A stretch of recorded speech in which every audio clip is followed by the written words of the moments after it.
Rust en vrede, mijn moeder. Mami, dank je voor die dag wat ze je schouder was. Dat ze altijd mee richt jou op zodra dat foto was. En ik weet dus al een jaar, geloof me je kloon nog vast. En elke herinnering wat ze achterlaat, hoe God jou vat. Terug daar vandaan, je komt terug naar jouw huis. Terug naar onze vader, mami, welkom thuis. Waar ze veilig is van als engelen hoe jou kijkt. En God voor jou bescherm van zich bij zijn huis. Maar terwijl ik met die wonden zit in vrede maak, staar ik ook naar jouw pieks met die gebreekte hart.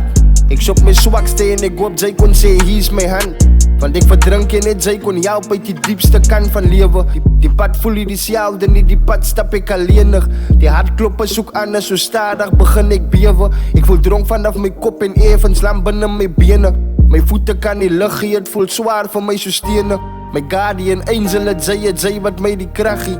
En als ik tranen stoot, het zij die engel wat het afviet. Ze brengt klank terug in mij zodra ze hoor, ik kan niet lachen. Zo mag je rust en vrede, mini, lief voor jou mami.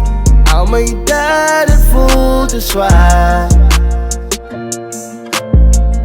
En ik hoop dat jij me zal bevaart.